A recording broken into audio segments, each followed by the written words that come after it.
Everyone, we welcome you to the launch of phase 2 of the Jeff SGP UNDP Knowledge Fair and the UWI Open Campus Country Conference 2020-2021. We are having this event via the online platform in light of restrictions imposed due to the COVID pandemic. My name is Ember Charles. I am the chairperson of the Jeff SGP UNDP National Steering Committee for St. Lucia, and I will be taking you through the proceedings this morning. We particularly welcome all the members of the media. And let me start by acknowledging our partners, Ms. Leslie Crane, who is the acting head of UE Open Campus St. Lucia, Mr. Richard Matthias, who is the president of the Ayanola Apicultures Collective, IAC, Ms. Kanita Melius, Acting National Coordinator, Caribbean Youth Environmental Network, CYN, Mr. Jevanik Henry, CYN, Ms. Snala Mahal, the Project Coordinator of the Knowledge Fair, also Mr. Giles Romulus, who's the National Coordinator for the Jeff SGP UNDP project in St. Lucia. First, let me invite Leslie Crane to deliver some remarks.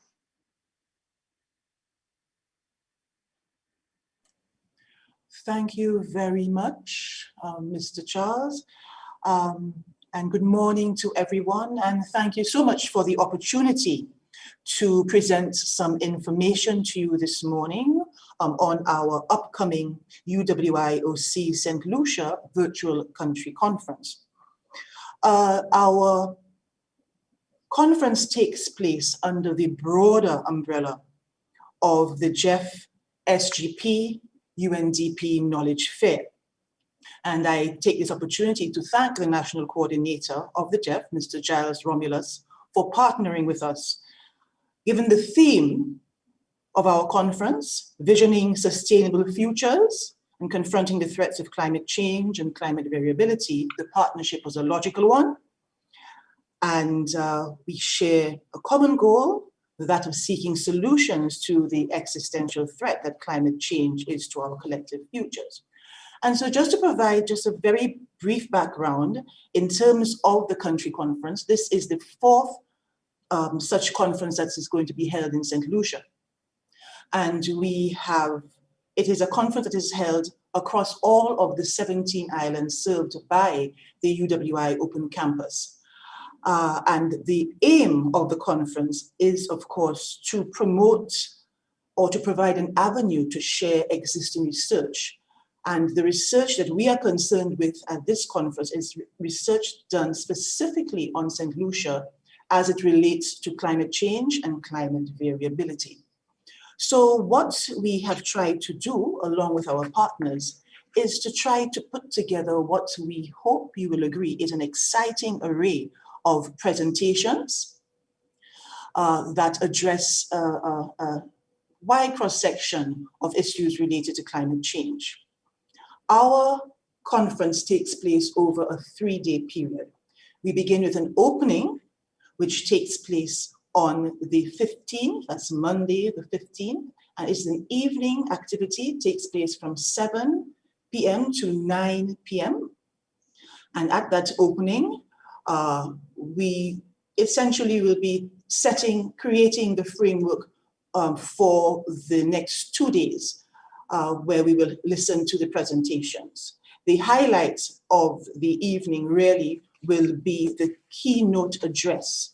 The keynote speaker, we are very happy to say, is Dr. James Fletcher.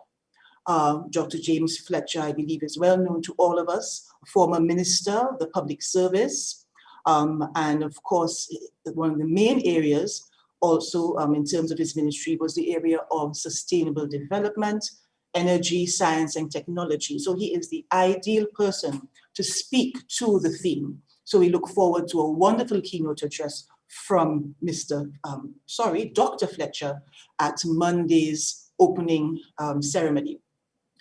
And then for the next 2 days, that is the 16th and the 17th of February, We will have 12, and I believe now, because one more person is on board, so probably a total of 13 presentations over the course of 2 days. And each day, those presentations will be on from 9 o'clock in the morning right through till 2 o'clock in the afternoon. We have a wonderful lineup of both local presenters as well as presenters from overseas. And again, what they all have in common, however, is that the research that they will be presenting to you is research that is on St. Lucia, and of course speaks to the theme of climate change.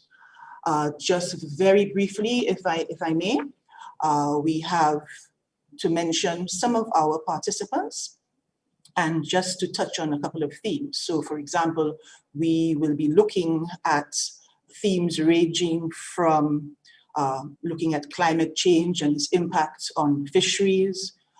We look at the various policies in St. Lucia and how those are developing over time to address the whole issue of climate change.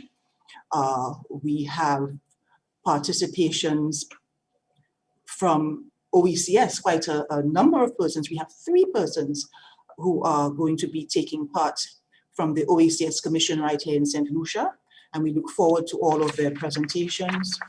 We have from our Ministries of Health, Forestry Department, we have from the Sir Arthur Lewis Community College, so a broad cross-section of persons. And of course, we look forward to a presentation coming from the IAC collaboration, which is basically going to be talking about climate change and neotropical pollinators. So again, all linked up with our partners, the GEF, the IAC, and of course the UWI. So we encourage everybody to take part, and in order to do so, we ask that you join us via our various platforms, and I will just to name 2 right now. You can join us via our Facebook page, UWI Open Campus Caribbean, or you could also join in via YouTube, www.open.uwi.edu/live-stream. There is an opportunity after each presentation, which is going to be for 20 minutes. There is an opportunity afterwards for interaction with the public, a question and answer period. And therefore, we really hope that it's going to be a very interactive session. And I thank you for your attention. Thank you very much, Leslie. And my apologies, I think we would have firstly had to invite Snalia to open with some prayer. It's never too late to have invocations. So we'll do it now. And soon thereafter, I would invite the 2 members of CYN, Mr. Henry and Ms. Melius, to speak following Snalia. And then we'll continue the agenda. Snalia, over to you. Good morning, everybody. Well, good morning once again. I would just like to offer some prayers. Those of you who sang, you could go ahead and sign yourselves. Heavenly Father, we come to you this morning, thanking you for the opportunity to be here. We're all in good health. We are all safe. And we thank you that we've gotten to the second phase of the GEF Knowledge Fair 2020-2021. And we ask that you guide these proceedings. We ask that the activities planned for this upcoming week are fruitful and are well accepted by the general public. And that is something that St. Lucia and the wider region can build on.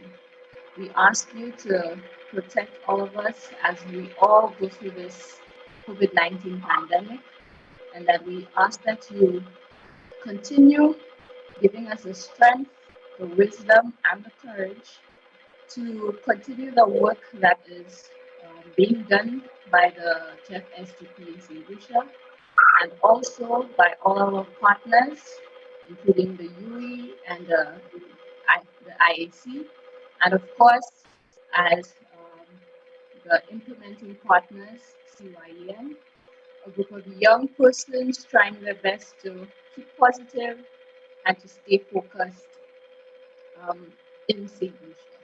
We ask that you continue to help us and protect us in Jesus' name.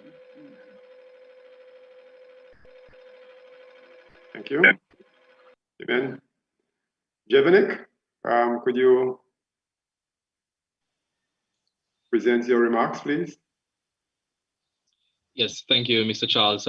Once again, good morning, well, or rather good day to everyone joining us from whatever part of the world you are to this virtual press conference for the Jeff SGP UNDP Knowledge Fair, and of course the UE Open Campus in Lucia Country Conference, Phase 2. Certainly a warm welcome to all the project partners, as previously mentioned, the media as well, and for, again, everybody joining us via social media. Fortunately, just brief remarks, in November last year, when we were able to kick off the Knowledge Fair with the People's Parliament and the Beekeepers Congress. But certainly, I think COVID has led to some minor changes as to our mode of operations in this phase.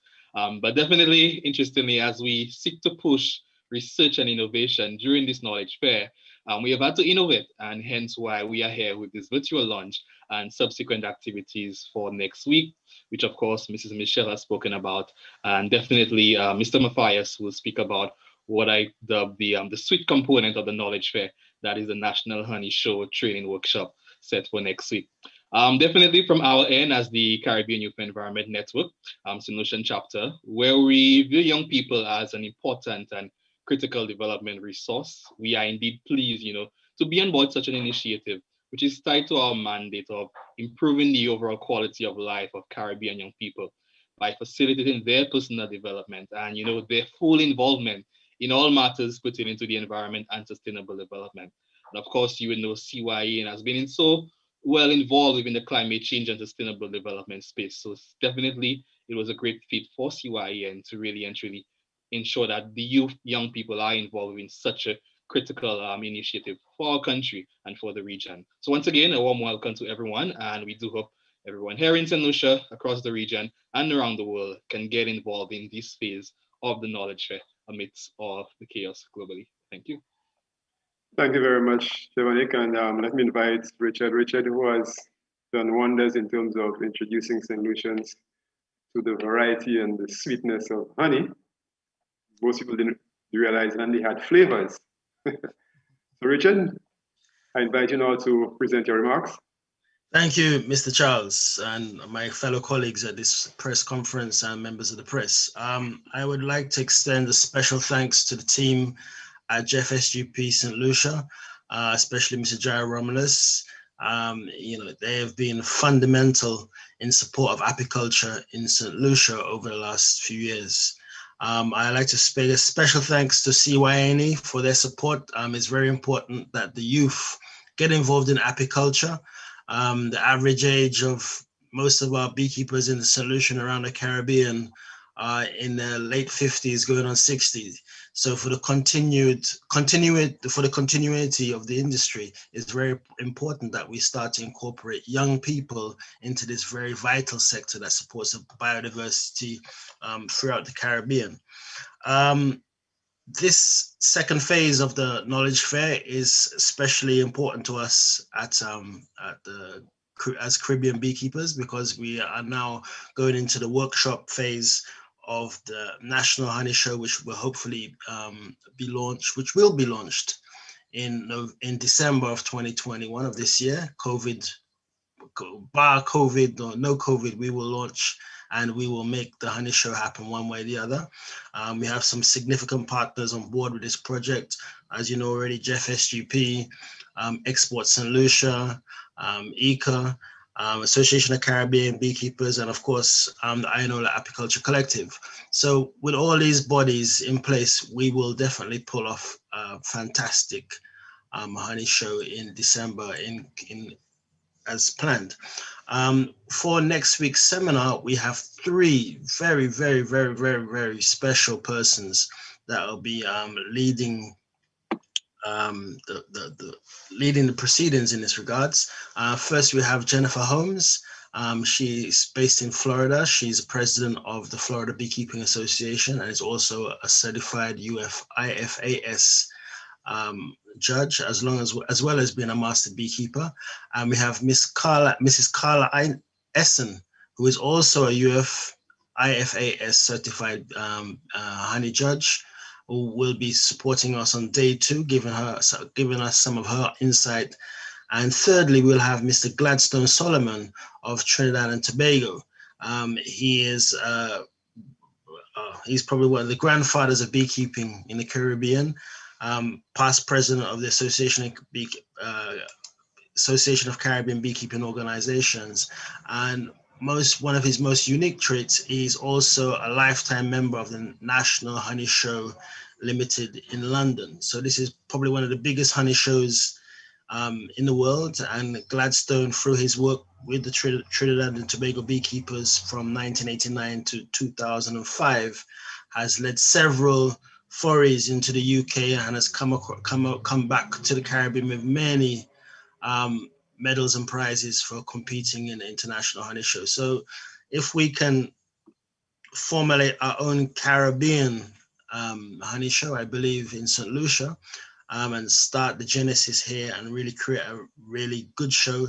I think in the short to midterm, we should be able to make that a regional event, and we would have beekeepers from all over the region submitting their honey, having a real great tourism product here in St. Lucia. We can have different persons from all over the Caribbean come in to compete, to show their honey, to show the different elements of the program. So I think this is something that we can build on in the future. With or without COVID, we'll find a way to make it work. And I really want to appreciate these persons, Jennifer, Carla, and Gladstone, providing their time free of charge to help train beekeepers in St. Lucia and the Caribbean and the Greater Caribbean, because this is being done by a Zoom, so everybody be able to participate throughout the region, not just St. Lucia beekeepers, to take advantage of this opportunity afforded to us by Jeff SGP. So that's it from me. Thank you very much for your time.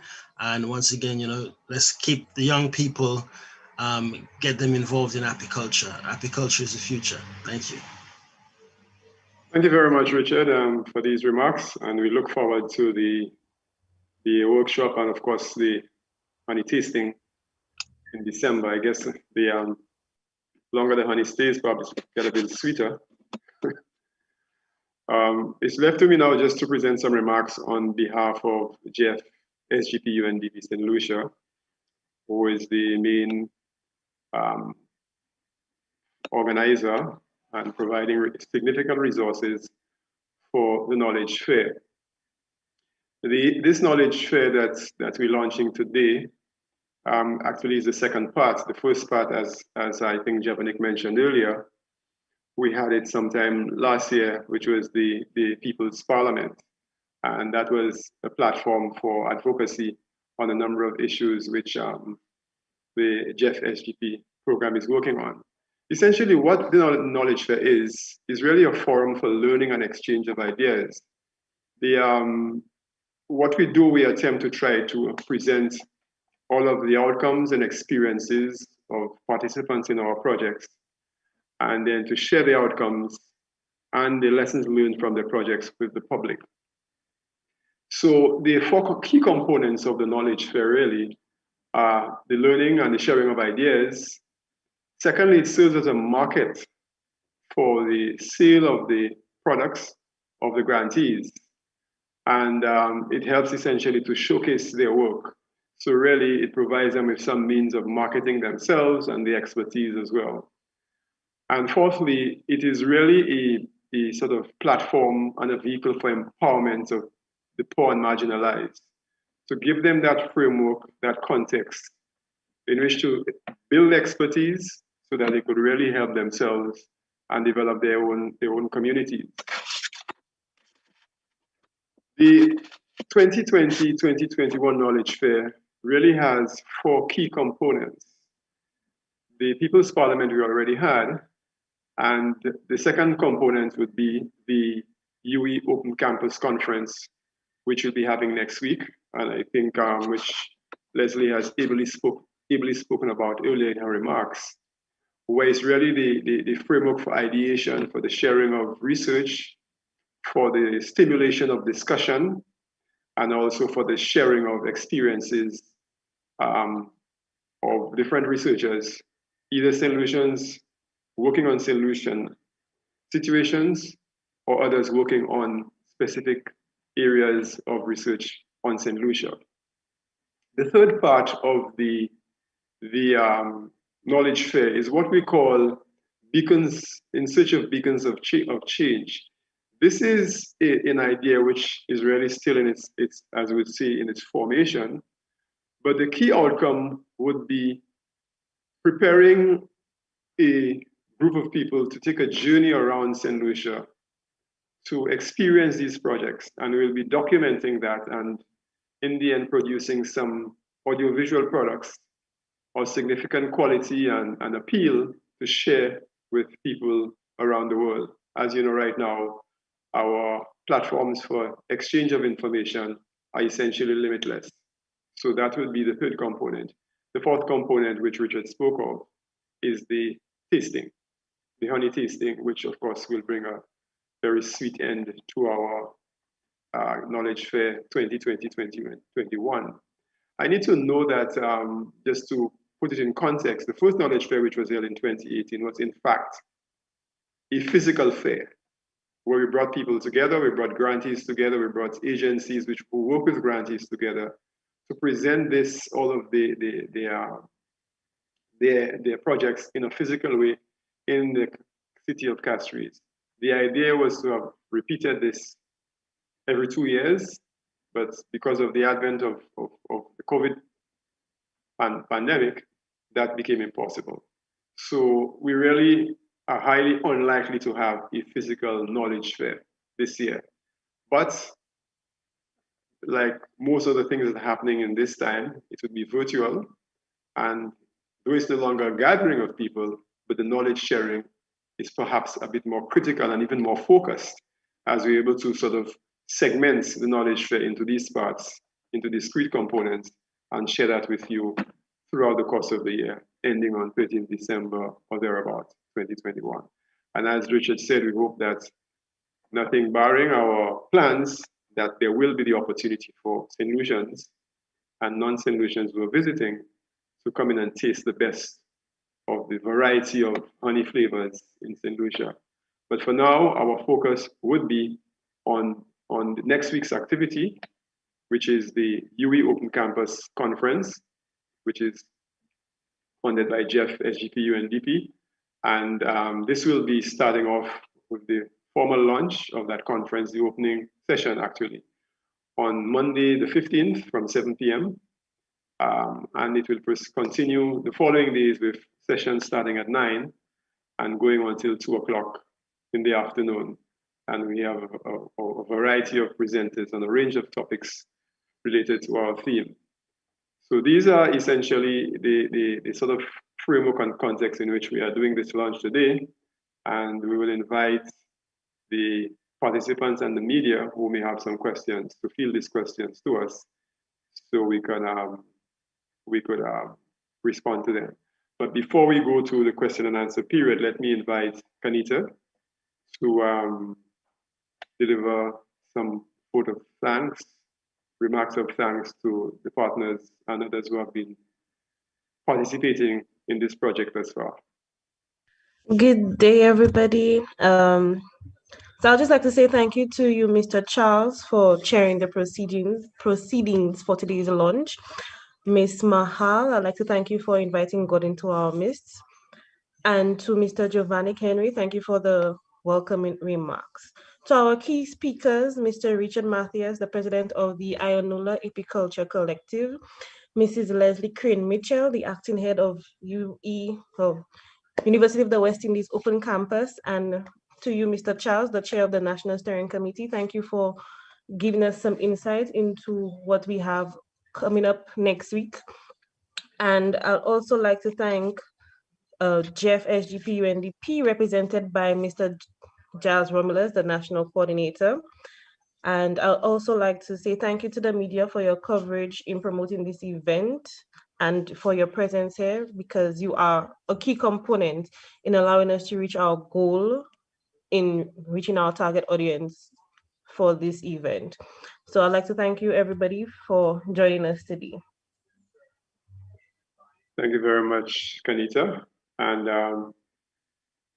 I would like to invite the members of the media who have joined us, if they have any questions, to ask any of our participating agencies. You may just unmute and ask your questions, or if you feel inclined, you can put it in the chat room. I think the SNEL will be monitoring the chat. While we're waiting, you could interrupt any time. I would like to invite Mr. Romulus. Mr. Romulus, you there with us?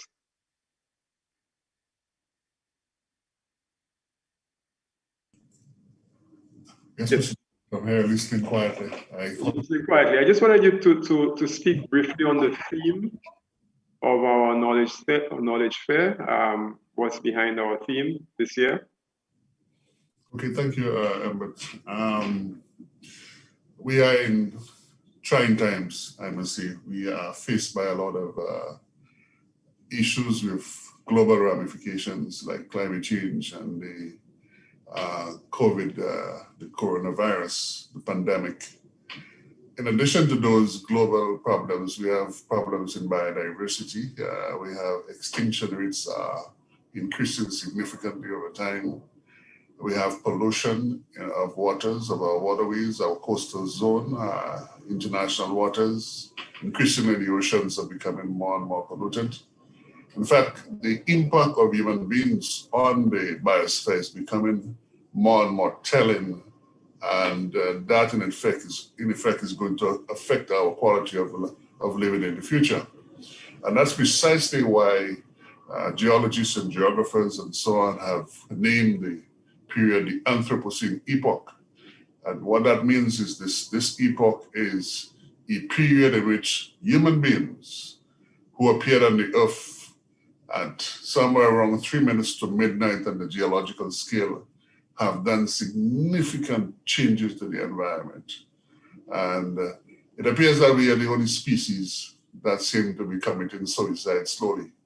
And we do that by the negative impacts on the environment, the fact that we refuse to learn that our actions have direct, indirect, and prolonged effects on the environment.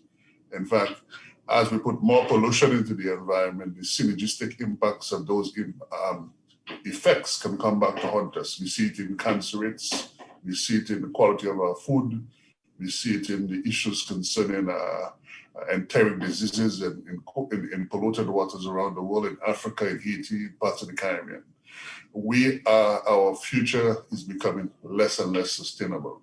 Hence the topic, sustainable futures. How do we reverse that? How do we come together as human beings living on one rock, and I call it one rock in the context of the universe. Earth is just one rock, and one rock that is so small relative to the sun or so small relative to Jupiter that it is almost insignificant. How do we take care of this rock that we have swollen for the universe? How do we ensure that our children in the future are going to be living healthy lives or not with distorted brains and demented neurological problems? So this is essentially, we're talking sustainable futures, but compounding and even making these futures more difficult for us are the issues associated with climate change. Climate change will do a number of things. In fact, if you just take a simple experiment in a chemistry laboratory, when temperature increases, the rates of reaction of chemical reactions increases. And that happens in the biosphere itself. Temperatures are increasing slowly, but we have animals and we have species whose temperature tolerance range are so small that it's beginning to affect them, and that includes viruses. And that is why people like Bill Gates are saying, hey, coronavirus, first pandemic, there are others to come. And from our standpoint, we believe there are others to come. And we better get ready, and we better start to develop our immunity and our resilience, or else, as we see in our local language, Kwapo will smoke our pipes. So there's the climate change that is caused by GHG gases, greenhouse gases, but there's also climate variability caused by usual geological cycles and so on. And they're coming together to compound the effects on our biosphere. So we really, in many respects, are the species causing the greatest destruction to the biosphere, the greatest negative impact on the environment. And it is time that we begin to put the mirror to our faces and really take action. And here is the focus, the theme, the underlying theme of this knowledge fair. And we must always forget in small island developing states, the impacts of environmental destruction, the dystopia becomes magnified in small island ecosystems. I always say, when the Americans had the Great Dust Bowl in the middle of the last century, they could have moved to New York and they could have moved to Utah and they could have moved to New Mexico. However, when we have it in St. Lucia, I want to know where we're going to move. Maybe Red Island? I don't know. But this is the reality. One hurricane covers the whole of St. Lucia. One hurricane covers a little part of Florida. Everybody can move north and so on. So it is time that we become, one, realize those impacts are happening. Two, realize we must do something in our country to avert negative impacts. Three, become strident lobbyists and advocates to change internationally. And four, begin to believe in ourselves that we can do creative things in our country.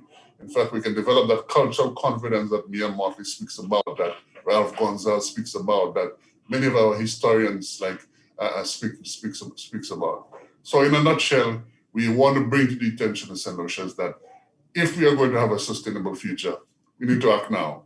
And in so doing, we have a number of projects that are becoming beacons of hope. And they are not occurring in the capital of Castries, they're occurring in rural St. Lucia.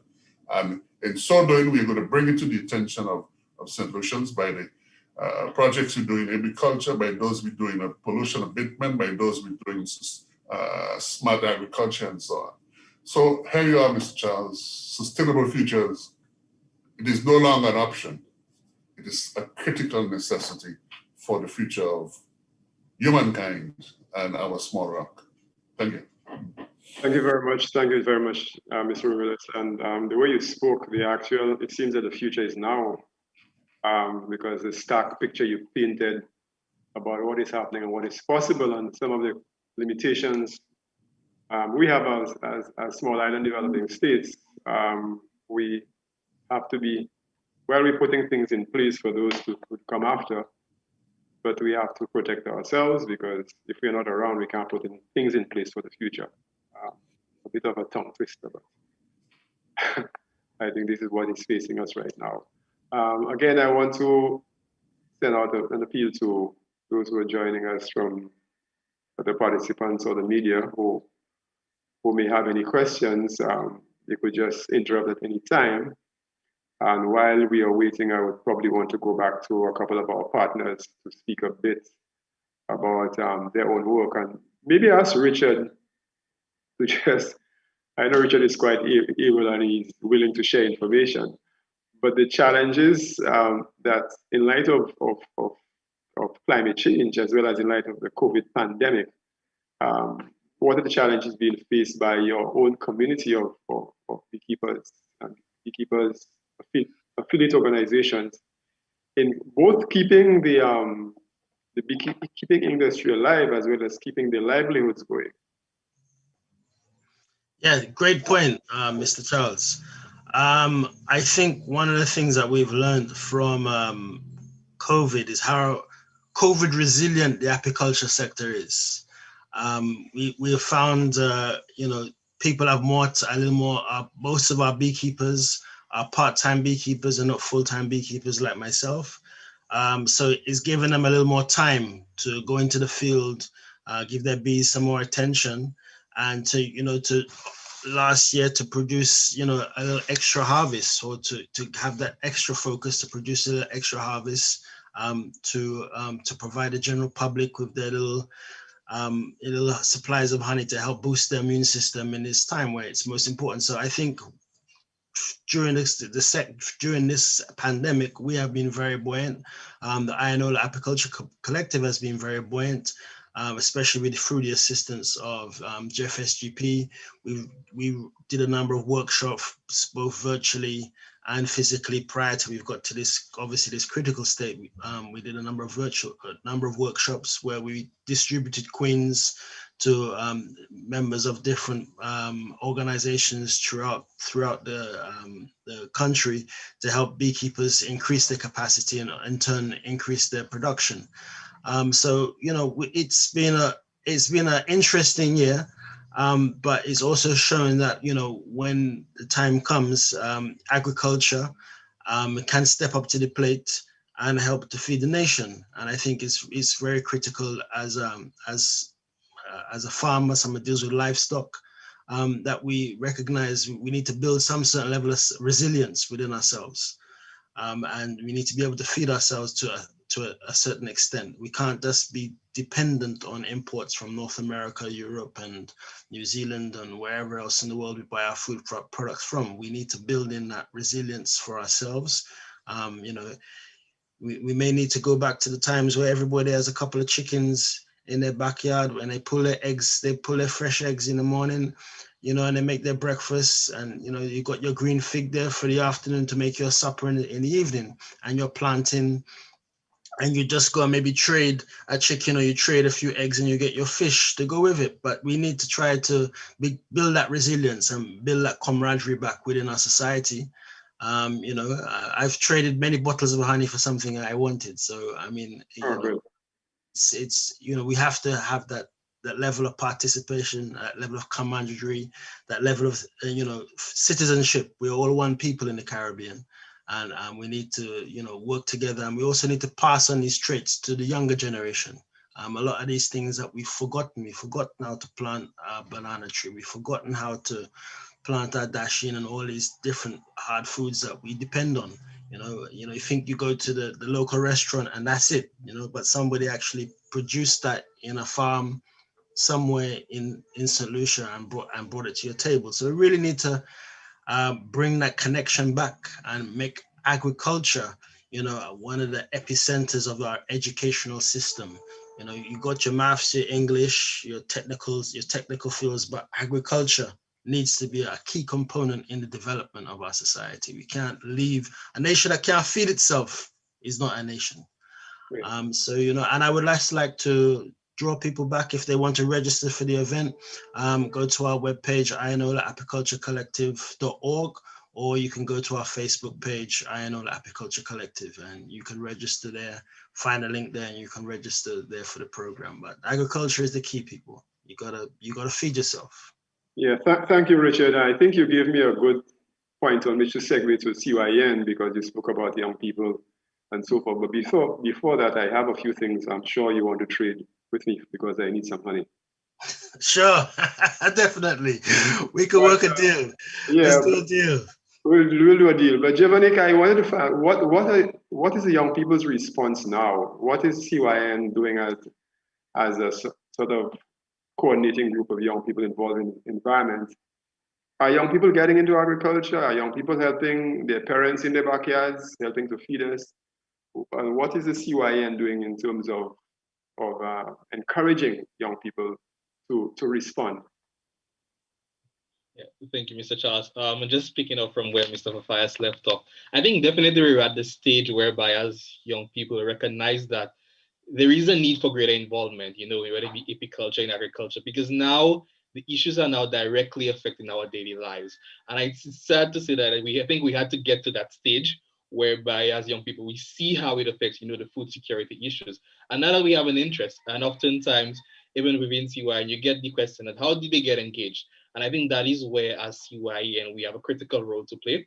May I also add that we are a regional organization based from as far as Belize in the west to Suriname down in the south. So we have this sort of regional presence where we engage young people in beyond just, the basic climate change matters, but all matters regarding sustainable development, whether it be water resource management, agriculture, etc. So within the CYN space, we provide that platform for young people to more or less get involved in the sustainable development, issues which we face. Of course, it may be different if you look at maybe St. Lucia compared to maybe if you compare to maybe Guyana, who is very land-based. There are various issues, but of course, as young people, we have a critical role to play. And within the CYEN space, we try to afford that opportunity for young people to contribute to the solution process. And even beyond that, our involvement goes beyond just engaging young people, but we are keen on partnerships, which is one of the reasons why we are involved in this. We, of course, as a youth organization, we have limited resources, etc. But we are keen on building partnerships that will allow us to amplify our actions. And I mean, these are things which we've done not only at the local level, the regional, and even on the international level, going back to COP a few years ago. That is a conference of the parties whereby we had this agreement with the solar head of state to ensure that they push renewable energy education, within our member states. So we have this presence across board, a growing presence internationally as well. And I think through this project as well, we really want to push young people to see that you have a role to play within the solution process. It's not just about looking at the issues, but how can we contribute to the solutions? After all, within the whole context of climate change, we all know that we stand to be, I guess, the demographic that is most highly affected, and we are going to have to deal with it. So now is the opportune time to look at the various sectors where we can push sustainability, whether it be agriculture, fisheries, forestry, whatever it be, and get involved. And of course, CYEN is more than keen and pleased to be being the leading, I dare say, the leading youth-led entity pushing such endeavors across the region. Thanks, but I'm taking the role of the press now because they're not speaking as yet. So I'm going to ask you a follow-up question. And perhaps any of the members of CYN could answer the question. I know that you have done a successful job in advocacy. We can go back to the 1.5 to Stay Alive campaign and so forth, your critical role there. But if myself, as someone who is trying to search for an example of where you have a probably specifically youth-led project in responding to any of the wide range of issues confronting us now, the environmental or sustainable development issues. I mean, is there one or a couple that you could mention that we can use as a learning lesson for us and for other young people? Anybody, any of you could answer? I said I don't want to put you on the spot, but yeah, it's fine. Yeah. I mean, I can start off, and I guess my colleagues can continue from there.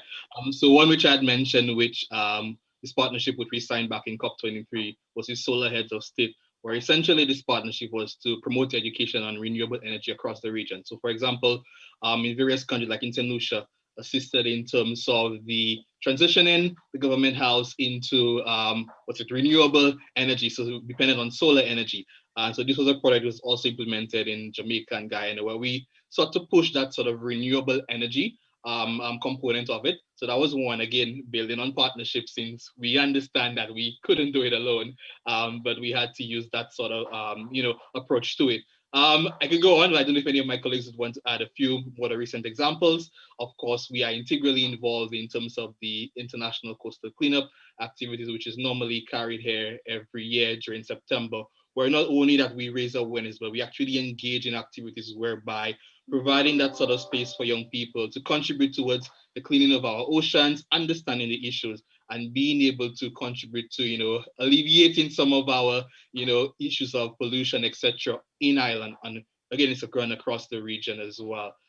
So that definitely the ICC is something which CYEN is actually leading across the region. That is the International Coastal Cleanup activity. Yeah, I think I can stop here for now. Yeah, any of your colleagues can chip in? Nadia? To add to okay. sorry, Go ahead, Kanita. Kanita, go ahead. To add to what Giovanni said, we also do Earth Hour, which is held on the third Saturday in March every year. It's to reduce the carbon footprint by turning off electricity for 1 hour. We do that every year. Recently, last year, there was also mock COP26, which was held by youth around the world, since there was no COP happening last year. And it was basically a 3-day session where the youth around the world basically had a COP per se for themselves and drafted a document which had to be forwarded to the governments and to the public/private sector in order to push out our ideas as to what we think should be done when it comes to sustainability. That is they're still tying up and finishing up the final draft, if I recall correctly. But that's some of the stuff which CYN members also have the ability to access and undertake to let their voices be known and speak for youth within the age group, and also their co-workers, give their point of view as youth in that regard. I guess I can hand over to Snalia now. Okay, so I can speak to, especially from our engagement with Jeff, which was started 8 years ago. I believe prior to that, we were taking part in international coastal cleanup with our and other activities, but taking on major projects with international funding, I would think that actually commenced in 2013 with the Jeff SGP support, and that was with a project that targeted marginalized young persons aged 8 to 15 in the north and south of St. Lucia. And it focused on educating them, sensitizing them, giving them hands-on information, giving them, having them participate in activities which gave them a better appreciation for the environment. And it looked at bringing ideas that they may have learned at school, but probably, when you learn something at school, you hear it in the class, but there is no practical application. So these students were able to get that practical application on themes such as climate change, energy efficiency, solid waste management, and appreciation for biodiversity. They were able to do tree planting activities. They were able to hike to the rainforest. They were able to view for themselves what pollution, the impact of pollution has on our island. Most recently, there was a video circulating on social media in the Guadalajara area where there's this whole collection of plastic. And you would imagine that 8 years ago, we did a tree planting exercise in that area, and the plastic issue was already there. And from the video that was circulated, it looks even worse now. So we have a problem, and we need to address it in the country. CYN, going from the mention about the plastic waste problem, apart from the international coastal cleanup, CYN is partnering with Unite Caribbean through the Replast pilot plastic recycling project, Replast OECS, which is focusing on the collection of plastic beverage containers for recycling. That is one. CYN also encourages its members and other young persons to take opportunities for personal and professional development.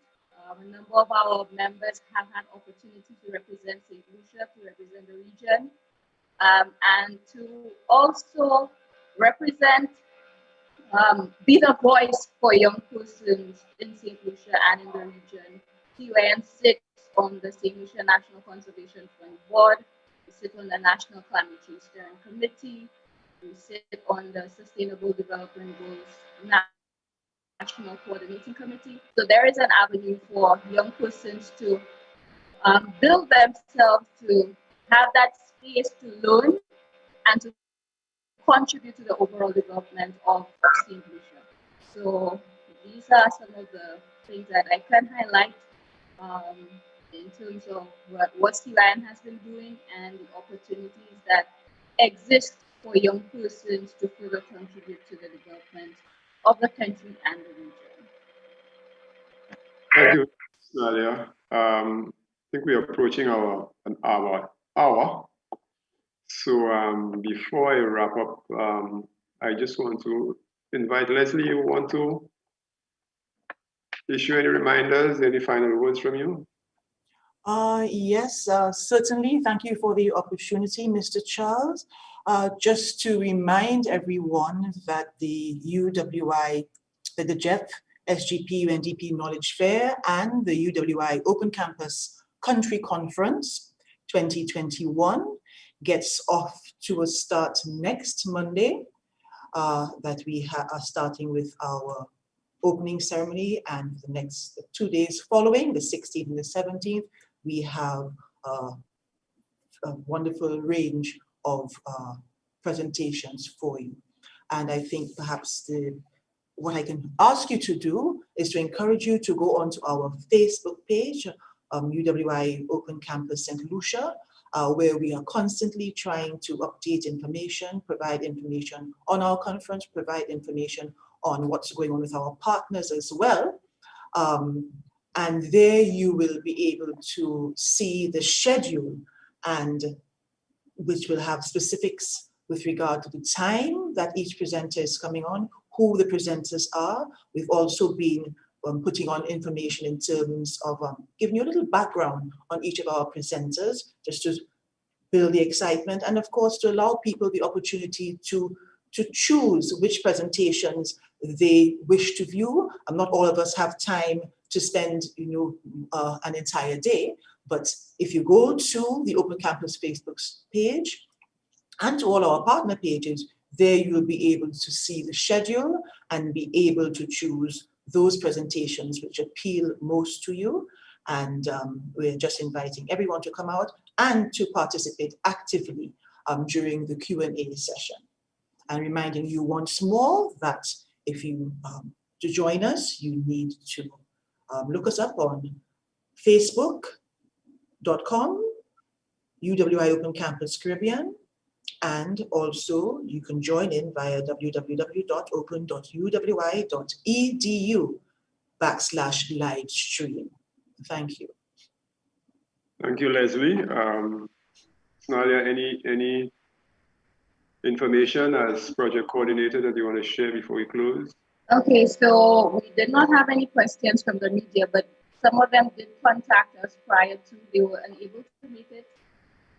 However, the recording will be provided to them, or the web link for the recording, and they will send their questions, if any, later on. So they will have that opportunity to further interact with you. If there are any questions, you will be receiving some communication from them. Okay, thanks very much. I think it's only left to me again to thank everyone who participated. I think the silent media partners who were with us, we want to thank them. No doubt they will be reviewing the recording of the press launch, and of course preparing their stories. And as Nadia indicated, if they have any further questions, they can contact us individually. Again, thank you, Leslie. Thank you, Matthias. Richard Matthias, thank you, Javanik. Thank you, Kanita. Thank you, Snalia. Thank you, Giles. And let's look forward to a very successful activity next week, the Open Campus Conference, and thereafter the other parts of the Knowledge Fair for 2020-2021, which would be the In Search of Beacons of Change, our sort of virtual information sharing, and of course, the sweet end to it, the tasting in December 2021. Thank you very much, everybody, and have a good day.